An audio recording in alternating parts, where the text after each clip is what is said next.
نحمده ونصلي على رسوله الكريم اما بعد فاعوذ بالله السميع العليم من الشيطان الرجيم بسم الله الرحمن الرحيم سورة البقرہ آیت نمبر 114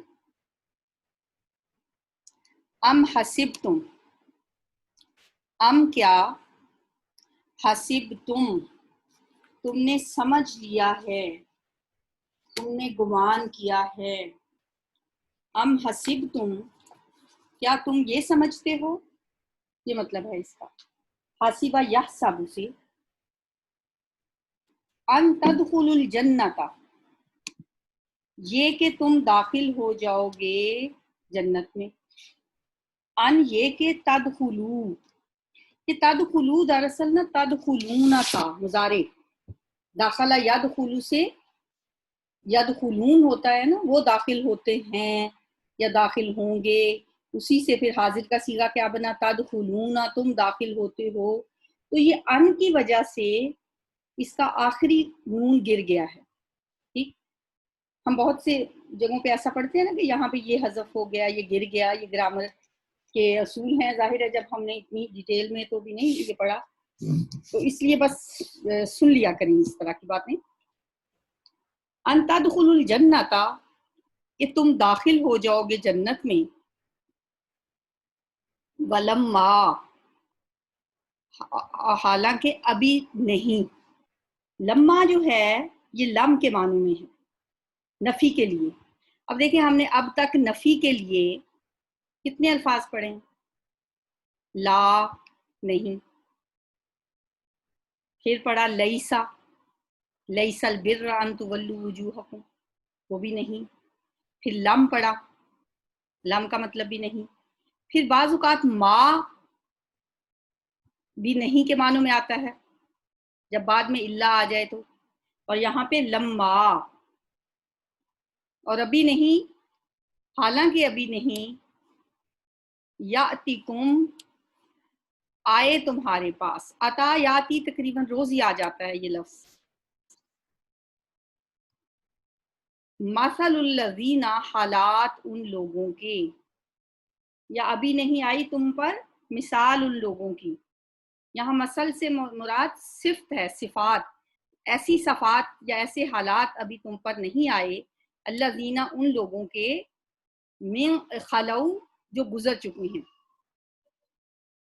خلا یخلو کا مطلب ہوتا ہے گزر گیا، خالی ہو گیا۔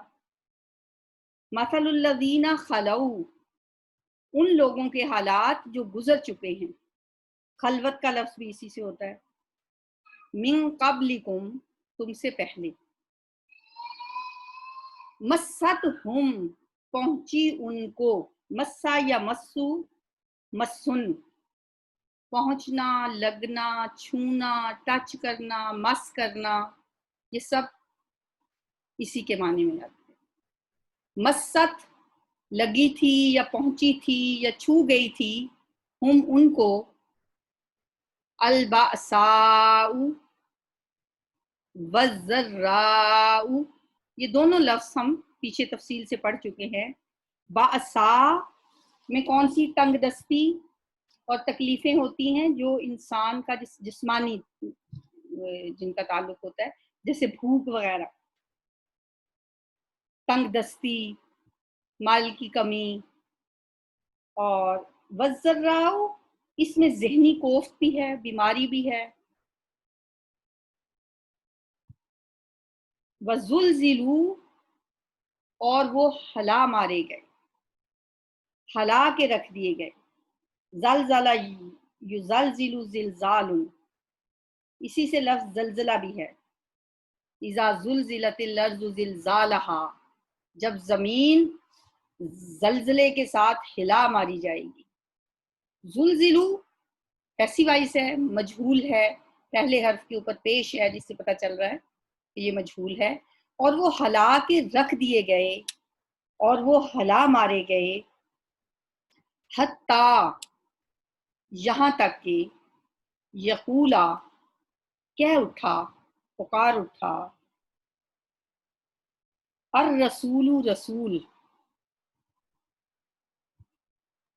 والذین، اور وہ لوگ، آمنو، جو ایمان لائے تھے، رسول بھی اور جو ان پہ ایمان لائے تھے وہ سب پکار اٹھے، معہو، اس کے ساتھ، یعنی جو اس کے ساتھ ایمان لائے تھے اس رسول کے ساتھ، وہ سب پکار اٹھے، متا، کب آئے گی، نصر اللہ، اللہ کی مدد، اللہ، خبردار، ان نصر اللہ، بے شک مدد اللہ کی، قریب، قریب ہے۔ ام حسبتم ان تدخلوا الجنت، کیا تم نے یہ سمجھ لیا ہے کہ تم جنت میں داخل ہو جاؤ گے، ولما یاتکم، حالانکہ ابھی نہیں آئے تم پر حالات یا مثالیں، مثل الذین خلو من قبلکم، ان لوگوں کی جو تم سے پہلے گزر چکے، تم پر ابھی ایسے لوگوں کے حالات نہیں گزرے جیسے تم سے پہلے لوگوں کے گزرے۔ پیچھے ہم نے پڑھا وَلَنَبْلُوَنَّكُمْ بِشَيْءٍ مِّنَ الْخَوْفِ وَالْجُوعِ وَنَقْصٍ مِّنَ الْأَمْوَالِ وَالْأَنفُسِ وَالثَّمَرَاتِ، اور ہم ضرور بضرور آزمائیں گے تم کو کچھ چیزوں کے ساتھ، بھوک کے ساتھ، جانوں اور مالوں کے نقصان کے ساتھ، پھلوں کے نقصان کے ساتھ، والانفسی، اور جانوں کے نقصان کے ساتھ، والثمرات، اور پھلوں کے نقصان، یعنی آزمائش تو آئے گی، امتحان تو ہوگا، اس لیے کہ ہم دنیا میں آئے ہی اس لیے ہیں، لِنَبْلُوَكُمْ أَيُّكُمْ أَحْسَنُ عَمَلًا، تاکہ ہم ٹیسٹ تو کر کے دیکھیں، امتحان لے کے تو دیکھیں کہ تم میں اعمال کے لحاظ سے اچھا کون ہے۔ جنت کا راستہ جو ہے نا وہ بہت کانٹوں سے، تکلیفوں سے، اذیتوں سے، فتنوں اور مصیبتوں سے گزرتا ہے، یہ رستہ آسان نہیں ہے، اور یہ تکلیفیں، یہ اذیتیں، یہ انسان کو خالص کرنے کے لیے آتی ہیں۔ یہاں فرمایا تم نے کیا سمجھ لیا ہے، ام حسبتم ان تدخلوا الجنہ، کیا تم یہ سمجھتے ہو کہ ہم جنت میں ایسے ہی داخل ہو جائیں گے، ابھی تم پہ وہ حالات نہیں گزرے جو تم سے پہلے لوگوں پہ گزرے تھے۔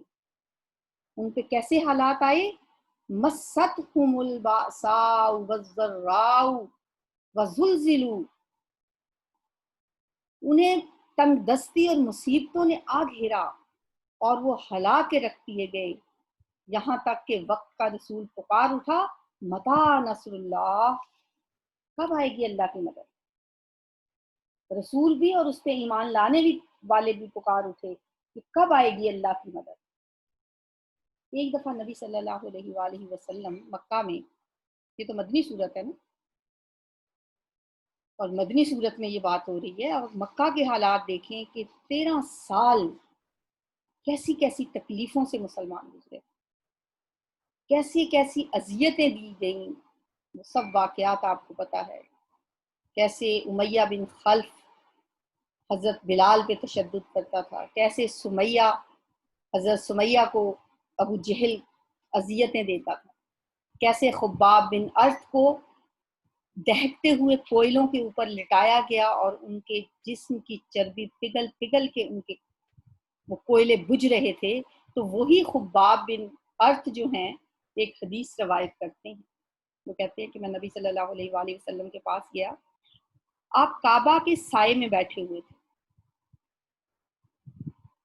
میں نے جا کے کہا اللہ کے رسول، ایک حدیث کا یہ مفہوم ہے، ہو سکتا ہے ایگزیکٹ ورڈنگ یہ نہ ہو، اپنی اذیتوں کا، اپنی تکلیفوں کا، مسلمانوں کے جو حالات گزر رہے تھے اس کا تذکرہ کیا، تو آپ اٹھ کے سیدھے ہو کے بیٹھ گئے،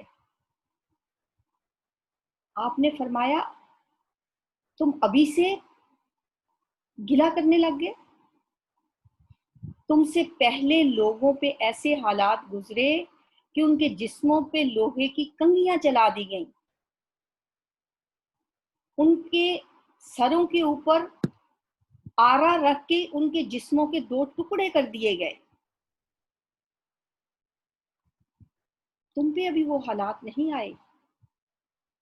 اور واقعی یہ تو صحابہ کی بات تھی، مکہ کے اندر جیسے جیسے مسلمانوں کو ستایا گیا تھا، سورہ عنکبوت میں آتا ہے کہ وہاں بھی یہی بات ہے کہ تم کیا سمجھتے ہو کہ جنت میں یوں ہی داخل ہو جاؤ گے؟ جنت کا راستہ بڑا کٹھن ہے۔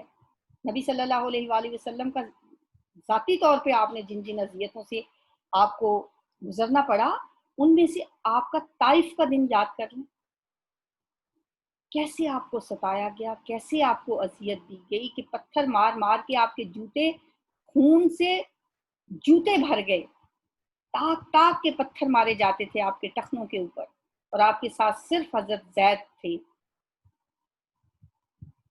اور آپ فرماتے ہیں کہ وہ 2 دن مجھ پہ جتنے بھاری گزرے ہیں وہ کبھی نہیں گزرے، اور اس کا اندازہ ہم دعائے طائف سے لگا سکتے ہیں۔ واپسی پہ آپ نے جو دعا کی، وہ دعا پڑھ کے انسان کے رونگٹے کھڑے ہو جاتے ہیں۔ یا اللہ، مجھے کس کے سپرد کرتا ہے؟ ان لوگوں کے سپرد کر دیا جو میرے ساتھ ایسا معاملہ کرتے ہیں۔ اور اے اللہ، اگر تو مجھ سے ناراض نہیں ہے تو پھر مجھے کوئی پرواہ نہیں، لا ابالی، پھر مجھے کوئی پرواہ نہیں۔ تو مومنوں پہ یہ تو ایک حقیقت ہے، ایک فیکٹ ہے، آزمائش تو آتی ہے، امتحان تو آتا ہے، اور جتنا بڑا کسی کا درجہ ہے اتنی بڑی آزمائش۔ اور یہاں بھی یہی فرمایا گیا ہے کہ ام حسبتم ان تدخلوا الجنت، کیا تم سمجھتے ہو کہ تم جنت میں یوں ہی داخل ہو جاؤ گے؟ ابھی تمہارے پاس وہ حالات تو گزرے نہیں جو تم سے پہلے لوگوں پہ گزرے تھے، انہیں تکلیفوں اور اذیتیں پہنچی ان کو، اور وہ ہلا مارے گئے۔ حتی یقول الرسول والذین آمنوا معہ متی نصر اللہ، یہاں تک کہ رسول اور وہ لوگ جو ایمان لائے اس پر پکار اٹھے، متی نصر اللہ، کب آئے گی اللہ کی مدد؟ فرمایا الا ان نصر اللہ قریب، خبردار، بے شک اللہ کی مدد قریب ہی ہے۔ اللہ اپنے بندوں کو ٹھوک بجا کے دیکھتا ہے۔ حضرت بلال کے بارے میں نہیں آتا، ایک دفعہ ان کا جو ظالم آقا تھا انہیں اذیتیں دے رہا تھا، اور وہ احد احد پکار رہے۔ کچھ لوگ وہاں سے گزرے، انہوں نے کہا کہ اتنی تمہیں تکلیفیں دی جا رہی ہیں پھر بھی تم احد احد پکارتے ہو، یہ بتاؤ کہ تمہارا احد پھر تمہاری مدد کیوں نہیں کرتا؟ تو کہنے لگے کہ تم اگر کبھی بازار سے مٹی کا ایک برتن بھی خریدنے جاؤ نا تو اسے ٹھوک بجا کے دیکھتے ہو کہیں ٹوٹا ہوا تو نہیں ہے، تو کیا میرا رب مجھے ٹھوک بجا کے نہیں دیکھے گا؟ تو اللہ نے جب جنت میں اعلیٰ درجے جن لوگوں کو دینے ہیں ان کو ٹھوک بجا کے دیکھتا ہے پھر، لیکن ایک حد تک پھر ایک وقت آتا ہے کہ اللہ تعالیٰ دنیا میں ہی حالات پھیر دیتا ہے۔ الا ان نصر اللہ قریب، اللہ کی مدد قریب ہی ہے۔ یسألون کا، وہ سوال کرتے ہیں آپ سے، سأل یسألو سے، یسألون وہ سوال کرتے ہیں، جمع کا صیغہ اونا ساؤنڈ ہے، جمع کے لیے یا ہو کے لیے، کا الگ کر لیں کا کو تو مطلب ہوگا آپ سے، یہ ضمیر ہے، ضمیر متصل جڑ کے آئی ہے۔ یسألونا کے ساتھ جڑ کے جو لفظ آیا ہے کا، یہ ایکچولی ضمیر ہے، پروناؤن ہے جو اسم کی جگہ پہ استعمال ہوتا ہے۔ اصل لفظ ہے یسألونا، ایسے آپ نے بہت سارے فعل مضارع کے الفاظ پڑھے ہوں گے، یدخلونا، یعلمونا، یعملونا، تو یہ بھی ہے یسألونا، وہ سوال کرتے ہیں کا آپ سے۔ ماذا، کیا، وہ کیا کچھ، یونفقون وہ خرچ کریں، ذا جو ہے نا وہ الذی کے معنوں میں ہے، کیا ہے وہ جو وہ خرچ کریں، ما کیا، ذا الذی سمجھو اس کو ذا کو کہ وہ جو، یونفقون وہ خرچ کریں، یا وہ نفقہ ینفقو سے، انفقہ ینفقو سے، انفقہ وہ خرچ کریں۔ میں نے بتایا تھا نا کیا ہوتا ہے انفاق، نفق کس کو کہا جاتا ہے، نون فا قاف، نفق سرنگ کو کہا جاتا ہے جو ایک طرف سے اس میں انٹر ہوں تو دوسری طرف سے راستہ کھلا ہوتا ہے، وہاں سے آپ نکل جائیں. تو یہ بھی اللہ کے راستے میں خرچ کرنا بھی ایسے ہی ہے کہ آپ دیتے جائیں. تو ایسے نہیں ہوتا کہ آپ کا ختم ہو جائے گا، پیچھے سے اور آتا رہتا ہے، آگے سے نکلتا جائے تو پیچھے سے اور آتا رہتا ہے. اور اگر آپ کنز بنا کے رکھ لیں مال کو، سرنگ میں نہ ڈالیں، کسی بند تجوری میں جمع کرنا شروع کر دیں، تو تجوری نے تو ایک وقت میں بھر جانا ہوتا ہے. بس پھر جب بھر جاتی ہے کوئی چیز، آپ گلاس میں کتنا پانی ڈال لیں گے، جب وہ بھر جائے گا تو پھر کیا ہوگا، تو نہیں اور پانی اس میں آ سکتا. اسی طرح اللہ بھی دیتا ہے، اگر آگے سے منہ کھلا ہو، سرنگ کا منہ کھلا ہو نا، انسان دیتا جائے، پیچھے سے اور آتا رہتا ہے. اور اگر آپ اس کو بند کر دیں پھر پیچھے سے آنا بند ہو جاتا ہے. وہ آپ سے پوچھتے ہیں یسألونک ماذا ينفقون، کہ کیا خرچ کریں. اچھا، یسألونک کا بھی ایک اور بات سمجھنے والی ہے کہ کون ہے جو سوال کر رہے ہیں، کون ہے جو پوچھ رہے ہیں. ظاہر ہے جب قرآن اتر رہا تھا تو اس وقت کون تھے وہاں پہ؟ صحابہ کرام رضوان اللہ علیہم اجمعین جو تھے، وہ بہت زیادہ سوال نہیں کیا کرتے، لیکن جو سوال کرتے تھے وہ بامانی کرتے. تو یہ بھی ان کا بڑا بامانی سوال ہے، ماذا ينفقون، کہ وہ کیا کچھ خرچ کریں.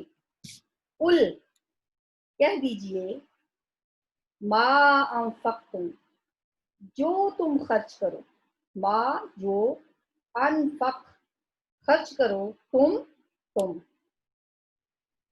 من خیر، مال میں سے. خیر کے کا جو لفظ ہے یہ نیکی بھلائی کے لیے بھی استعمال ہوتا ہے اور مال کے لیے بھی استعمال ہوتا ہے. فللوالدین، تو وہ والدین کے لیے ہے. پہلا حقدار آپ کے والدین ہیں. والدینی جو لفظ ہے نا یہ مثنیٰ ہے، دو کے لیے. والاقربین، اور قریبی رشتہ داروں کے لیے. اقرب کیا ہوتا ہے؟ جو زیادہ قریب ہو، اسم تفضیل ہے نا، زیادہ قریب. زیادہ قریب کون ہوتا ہے؟ ایک تو ہے آپ کی اولاد، وہ تو ظاہر ہے آپ کا ان پہ، آپ کا فرض ہے کہ آپ ان پہ خرچ کریں. اب یہ جو ہے خرچ کرنا، یہ نفلی صدقات کی بات ہے، یہ نفلی خرچ کی بات ہے. تو پھر اقربین میں آئیں گے آپ کے بہن بھائی، پھر بہن بھائیوں کی اولاد، آپ کے والدین کے بہن بھائی، پھر آگے ان کی اولادیں. یہ اقرب، قریب ترین تو آپ کے بہن بھائی ہیں، یا پھر آپ کے بچوں کے بچے. آپ کے بچے جو ہیں ان پہ تو خرچ کرنا آپ کا فرض ہے، آپ کی ذمہ داری ہے، لیکن ان کے جو بچے ہیں ان پہ خرچ کرنا تو ان کے والدین کی ذمہ داری ہے. آپ اگر خرچ کرتے ہیں تو وہ اللہ کے راستے میں وہ بھی ایک اللہ کی رضا ہے کے لیے صدقہ سمجھ لیں اس کو. ویسے ہمارے یہاں تو صدقہ کا لفظ ذرا دوسرے معنوں میں استعمال ہوتا ہے. یہ لفظ ایک دوسرے کے ساتھ بعض اوقات ایکسچینج ہوتے رہتے ہیں. بس صدقات دو ہی طرح کے ہوتے ہیں، ایک فرض اور ایک نفل. فرض صدقہ زکوٰۃ ہے، اور نفلی صدقہ باقی آپ جس کو بھی دیں گے، جس پہ خرچ کرنا آپ پہ کی ذمہ داری نہیں ہے، اس پہ جو بھی آپ خرچ کریں گے وہ نفلی میں آئے گا. والیتاما، اور یتیموں پر. یتاما، یاتامین، یتم کہتے ہیں اس بچے کو جو نابالغ ہو اور بلوغت سے پہلے اس کا باپ دنیا میں نہ رہے. والمساکین، اور مسکینوں کو. سین کاف نون ساکانہ کہتے ہیں ٹھہر گیا ہو. جو مسکین کو مسکین کیوں کہتے ہیں؟ کہ بس چلنے کے قابل نہیں رہا، دنیا میں سروائیو کرنا اس کے لیے مشکل ہے. وابن السبیل، اور مسافروں کے لیے. ابن بیٹا سبیل، راستے کا. مسافر کے لیے یہ لفظ آتا ہے وابن السبیل، اور مسافروں کے خرچ کرو. مصارف زکوٰۃ کی جو آیت ہے نا سورۃ توبہ کی، اس میں بھی یہی لفظ آتا ہے. وما، اور جو، تفعلوا تم کرتے ہو، فعل یفعل سے جو تم کرتے ہو، من خیر کوئی بھی بھلائی، فإن اللہ تو بے شک اللہ تعالیٰ بھی اس کو علیم جاننے والا ہے. جو بھلائی بھی تم کرتے ہو اللہ اسے خوب جاننے والا ہے. علیم کا لفظ فعیل کے وزن پہ ہے، اس لیے اس کے ترجمے میں لفظ آ رہا ہے خوب. علیم فعیل کا وزن ہے، اور فعیل کیا ہوتا ہے؟ مبالغے کا صیغہ ہے. فإن اللہ بھی علیم تو بے شک اللہ تعالیٰ اس کو خوب جاننے والا ہے. یسألونک ماذا ينفقون، وہ آپ سے سوال کرتے ہیں کیا خرچ کریں. بار بار جو کہا جا رہا تھا کہ خرچ کرو اللہ کے راستے میں، پیچھے ہم نے پڑھا کہ اپنے آپ کو وَلَا تُلْقُوا بِأَيْدِيكُمْ إِلَى التَّهْلُكَةِ، اپنے آپ کو ہلاکت میں نہ ڈالو بلکہ اللہ کے راستے میں خرچ کرو. تو پھر صحابہ نے سوال کیا کہ کیا خرچ کریں، کتنا خرچ کریں، اور خرچ کریں تو کس پہ خرچ کریں. اللہ تعالیٰ نے اس کا جواب دیا، اور نبی صلی اللہ علیہ وسلم کو ہی جواب دیا. ظاہر سوال بھی آپ سے تھا، اور اللہ تعالیٰ فرما رہے ہیں وہ آپ سے سوال کرتے ہیں تو آپ انہیں جواب دیجئے، آپ انہیں کہیے. اچھا یہ یاد رکھ لیں، نوٹ کر لیں کہ صحابہ نے قرآن میں تقریباً 13 مرتبہ ایسا مواقع آئے ہیں جہاں پہ صحابہ کے سوال کا جواب اللہ تعالیٰ نے اسی طرح سے دیا. وہ آپ سے سوال کرتے ہیں، آپ ان کو یہ جواب دے دیں. وہ آپ سے سوال کرتے ہیں، وہ آپ ان کو یہ جواب دے دیں. ایک جگہ یہ بھی آئے گا آگے جا کے، وہ آپ سے سوال کرتے ہیں کہ کتنا خرچ کریں، تو کہا گیا قُلِ الْعَفْوَ، آپ ان سے کہہ دیں جو بچ جائے، اپنی بیسک نیڈز پوری کر کے، اپنی ضروریات پوری کرنے کے بعد جو بچ رہے وہ خرچ کریں. اور یہاں کہا جا رہا ہے وہ آپ سے پوچھتے ہیں کہ کیا خرچ کریں، آپ کہہ دیں جو بھی تم خرچ کرو مال میں سے، قُلْ مَا أَنفَقْتُم مِّن خَيْرٍ، نمبر 1 پہ فَلِلْوَالِدَيْنِ، اپنے والدین پہ خرچ کریں.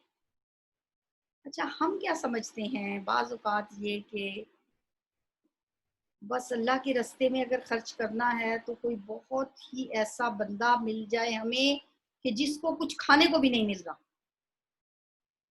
فقیر ہے یا بہت ہی مسکین ہے، ٹھیک ہے وہ ان پہ بھی خرچ کرنا چاہیے.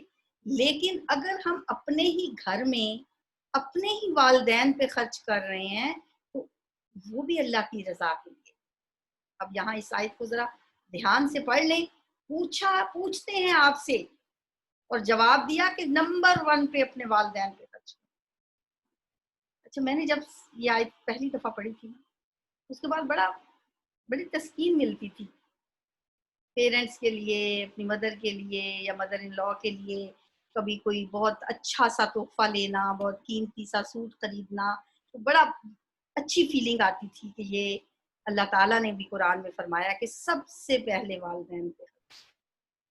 جن کے والدین ہیں اور جن کو جو حیات ہیں، یہ نعمت ابھی تک جن کے پاس موجود ہے انہیں قدر کرنی چاہیے ان کی.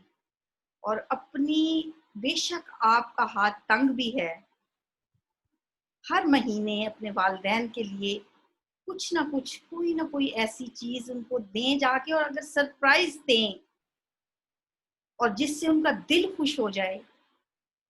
میں کہتی ہوں دنیا کی کوئی خوشی آپ کو اس سے زیادہ نہیں ہو سکتی آپ کے لیے. آپ کا دل کسی چیز سے زیادہ خوش نہیں ہو سکتا اگر آپ کو یہ پتا چل جائے کہ آپ کے کسی عمل سے آپ کے والدین خوش ہوئے.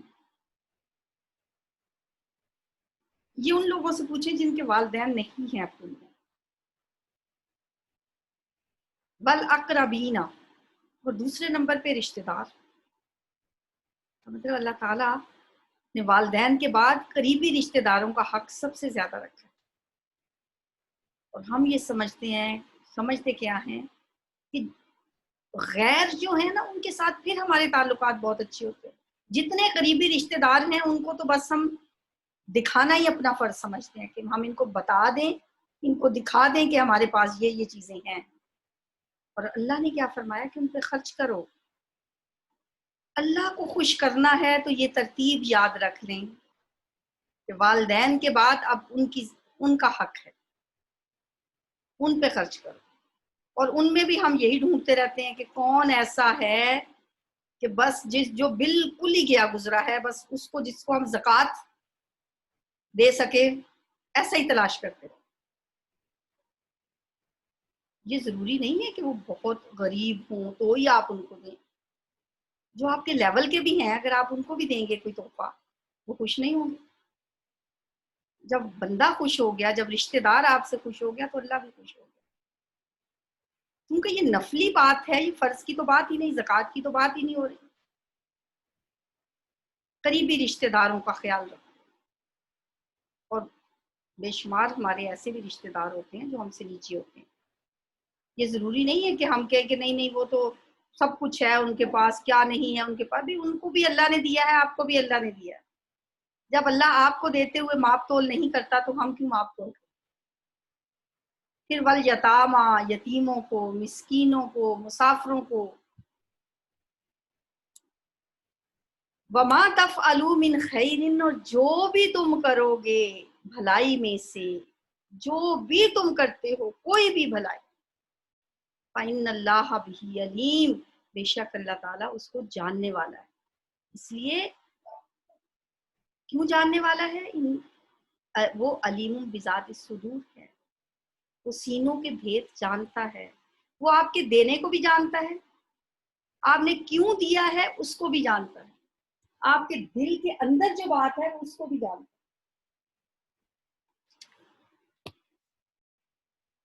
کتبہ لکھ دیا گیا، فرض کر دیا گیا، علیکم القتال، تم پہ جنگ کرنا. قتال میں نے آپ کو بتایا تھا لڑنا، الف آ جائے بیچ میں تو لڑنا، جنگ کرنا. وہوا، اور وہ کرہ لکم، ناگوار ہے تمہیں، ناپسندیدہ ہے، مکروہ ہے. کرہن کراہت سے ہے یہ لفظ. پہلے تو انتظار کر رہے تھے کہ ہمیں جہاد کی اجازت مل جائے، ہمیں جنگ کی اجازت مل جائے، اور اب جب اجازت مل گئی وَهُوَ كُرْهٌ لَكُمْ، وہ ناگوار ہے تمہیں. وَعَسَىٰ، اور ہو سکتا ہے. عصا کے لیے 4 لفظ آپ لکھ لیں، یہ لفظ بار بار آئے گا اور اس کے میننگ تھوڑے تھوڑے بھی فرق کے ساتھ ہوں گے. مثلاً عصا ایک ہوتا ہے امید ہے کہ، ایک ہوتا ہے توقع ہے کہ، ایک ہوتا ہے وَعَسَىٰ مجھے ڈر ہے کہ، اور ایک ہوتا ہے شاید کہ. تقریباً ملتے جلتے معنی ہیں. وَعَسَىٰ، اور ہو سکتا ہے کہ، ان تکرہو، کہ تم ناپسند کرو، شیئن ایک چیز کو، وہوا، اور وہ خیر لکم بہتر ہو تمہارے لیے. وَعَسَىٰ، اور ہو سکتا ہے، ان تحبو، کہ تم پسند کرو، محبت کرو. احبا یحبو سے ہے یہ لفظ. شیئن ایک چیز، وہوا، اور وہ شر لکم بری ہو تمہارے لیے. شر ایسی چیز کو کہتے ہیں جس سے ہر کوئی کراہت محسوس کرے. شرارہ بھی اسی سے لفظ ہوتا ہے، شریر بھی اسی سے ہوتا ہے. واللہ یعلم، اور اللہ تعالیٰ جانتا ہے. وَأَنْتُمْ، اور تم، لا تعلمون، اور تم نہیں جانتے. اس سے پہلے بھی ہم پڑھ چکے ہیں سورہ بقرہ، چونکہ مدینے میں نازل ہوئی ہے اور مدینے میں ہی بہت سارے احکام ملے ہیں ہمیں، اور بہت سی چیزیں فرض کی گئی ہیں. اور یہ احکامات ہم دیکھ رہے ہیں سورہ بقرہ ماشاءاللہ ہم نے اینڈ کی طرف جا رہی ہے. کہیں قتال کا ذکر ہے، کہیں انفاق کا ذکر ہے، کہیں احکام کی آیات آ جاتی ہیں، فرضیت ہو رہی ہے کسی چیز کی. کہیں آیا کتب علیکم الصیام، پھر آیا کتب علیکم القصاص، کہیں پھر وصیت کی بات کے لیے کتبہ کا لفظ آیا. اب یہاں جہاد فرض کیا جا رہا ہے. کتب علیکم القتال، تم پہ جہاد فرض کر دیا گیا ہے، جنگ کرنا فرض کر دیا گیا ہے. لکھ دیا گیا ہے. اس سے پہلے اذن قتال ملا تھا، قتال کی اجازت ملی تھی، اور وہ تھی سورہ حج میں اذن للذین یقاتلون بانہم ظلموا وان اللہ علی نصرہم لقدیر. ان اللہ ہے یا ان اللہ علی نصرہم، بے شک اللہ ان کی مدد پر قادر ہے. ان لوگوں کو اجازت دی جا رہی ہے جن پہ ظلم کیا جا رہا ہے، یقاتلون، کہ وہ اللہ کے راستے میں، یقاتلون کہ وہ لڑیں. وہاں اذن قتال تھا اور یہاں پہ فرضیت قتال ہے. کتب علیکم القتال وہو کرہ لکم، حالانکہ وہ ناگوار ہے تمہیں. اب جب فرض کر دیا گیا تو اب کرہ لکم، فرمایا وَعَسَىٰ أَن تَكْرَهُوا شَيْئًا وَهُوَ خَيْرٌ لَكُمْ، ہو سکتا ہے کہ تم کسی چیز کو ناپسند کرو اور وہ تمہارے لیے بہتر ہو. وَعَسَىٰ أَن تُحِبُّوا شَيْئًا وَهُوَ شَرٌّ لَكُمْ، اور یہ بھی ہو سکتا ہے کہ تم کسی چیز کو پسند کرو اور وہ تمہارے لیے بری ہو.